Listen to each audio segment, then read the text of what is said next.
आज हम बात करने जा रहे हैं एक ऐसे समझौते की जिसने कॉक्स क्षेत्र की भू राजनीति में हलचल मचा दी है। अमेरिका और आर्मेनिया के बीच सिविल न्यूक्लियर डील पर हस्ताक्षर हुए हैं और इस एक कदम ने रूस से लेकर अजरबैजान तक कई देशों की रणनीतिक चिंताओं को बढ़ा दिया है। ये सिर्फ ऊर्जा का समझौता नहीं है, बल्कि ये ताकत, प्रभाव और बदलते वैश्विक समीकरणों की कहानी है। आर्मेनिया जो दशकों से अपनी ऊर्जा जरूरतों के लिए रूस और आंशिक रूप से ईरान पर निर्भर रहा है, अब अपने भविष्य की दिशा बदलने की तैयारी में दिख रहा है। अमेरिकी उपराष्ट्रपति जेडी वैंस की मौजूदगी में हुए समझौते ने यह स्पष्ट कर दिया है कि वॉशिंगटन अब दक्षिण कॉक्स क्षेत्र में अपनी भूमिका को और मजबूत करना चाहता है। इस समझौते के तहत दोनों देशों ने तथाकथित 123 एग्रीमेंट पर बातचीत पूरी की है।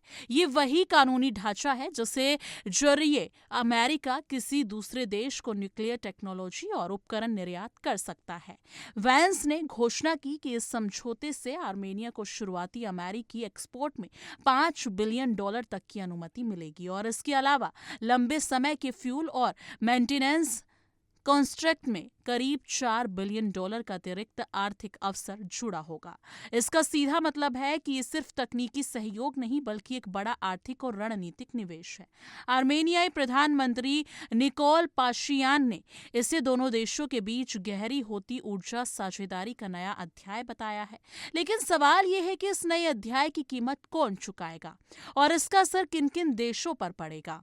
आर्मेनिया के पास फिलहाल एकमात्र परमाणु ऊर्जा संयंत्र मैटसमोर है जो सोवियत दौर में बना था और जिसकी तकनीक पुरानी मानी जाती है।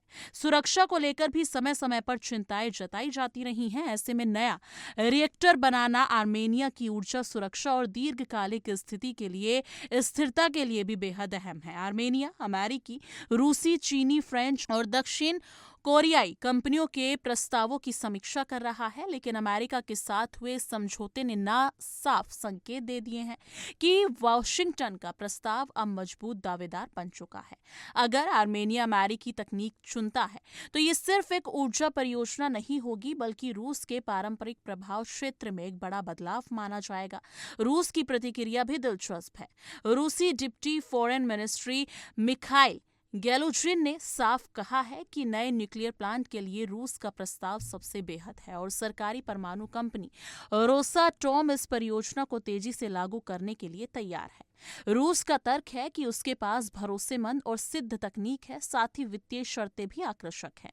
लेकिन यूक्रेन युद्ध के बाद जिस तरह से रूस की अंतर्राष्ट्रीय स्थिति कमजोर हुई है, उसने उसके पारंपरिक सहयोगियों को भी नए विकल्प तलाशने के लिए प्रेरित किया है। आर्मेनिया का अमेरिका की ओर झुकाव उसी बदलते परिदृश्य का हिस्सा माना जा रहा है। अब बात करते हैं अजरबैजान की। आर्मेनिया और अजरबैजान के बीच नारगोनो काराबाग को लेकर दशकों पुराना विवाद रहा है, जिसने कई बार युद्ध का रूप लिया है। हाल के महीनों में अमेरिका ने दोनों देशों के बीच शांति समझौते की कोशिशों में सक्रिय भूमिका निभाई थी। ऐसे में आर्मेनिया के साथ अमेरिका का न्यूक्लियर समझौता अजरबैजान के लिए सिर्फ ऊर्जा का मामला नहीं बल्कि ये रणनीतिक संतुलन का सवाल है। अगर आर्मेनिया को अमेरिका का खुला समर्थन मिलता है तो ये क्षेत्रीय शांति समीकरण को प्रभावित कर सकता है। हालांकि ये सिविल न्यूक्लियर डील है और इसका सैन्य उपयोग नहीं होता है, लेकिन फिर भी तकनीकी और राजनीतिक समर्थन का अपना महत्व होता है। इस पूरे घटनाक्रम को व्यापक वैश्विक संदर्भ में देखें तो ये अमेरिका और रूस के बीच प्रभाव की प्रतिस्पर्धा का नया अध्याय है। दक्षिण कॉकस क्षेत्र यूरोप और एशियाई के बीच रणनीतिक रूप से बेहद अहम है। ऊर्जा मार्ग, पाइपलाइन, व्यापार गलियारों, सब कुछ यहाँ से जुड़ा है। ऐसे में अमेरिका का सक्रिय होना यह दिखाता है कि वो रूस और यूक्रेन के प्रभाव को सीमित करना चाहता है। दूसरी ओर आर्मेनिया अपनी सुरक्षा और आर्थिक स्थिरता के लिए नए साझेदारों की तलाश में है। उसके लिए संतुलन बनाना आसान नहीं होगा क्योंकि रूस अब भी उसकी सुरक्षा संरचना में महत्वपूर्ण भूमिका निभाता है। तो क्या यह समझौता आर्मेनिया के लिए अवसर है या जोखिम? एक और उसे आधुनिक तकनीक, निवेश और अंतर्राष्ट्रीय समर्थन मिल रहा है। दूसरी ओर उसे रूस के साथ अपने रिश्तों को संभालना होगा, क्षेत्रीय तनाव को भी संतुलित करना होगा। आने वाले महीनों में ये देखना दिलचस्प होगा होगा कि आर्मेनिया किस देश की कंपनी को नया रिएक्टर बनाने का ठेका देता है और इस फैसले पर रूस और अजरबैजान की प्रतिक्रिया कैसी रहती है। फिलहाल इतना तय है कि ये डील सिर्फ ऊर्जा क्षेत्र की खबर नहीं है, बल्कि ये बदलती वैश्विक राजनीति का संकेत है, जहां छोटे देश भी अपने हितों के लिए बड़ी शक्तियों के बीच नई रणनीति अपनाने से नहीं हिचक रहे। अब आप क्या सोचते हैं कि आर्मेनिया का ये कदम उसे ज्यादा सुरक्षित और आत्मनिर्भर बनाएगा या फिर ये क्षेत्र में नई खींचतान की शुरुआत है? अपनी राय नीचे कमेंट सेक्शन में जरूर साझा कीजिएगा।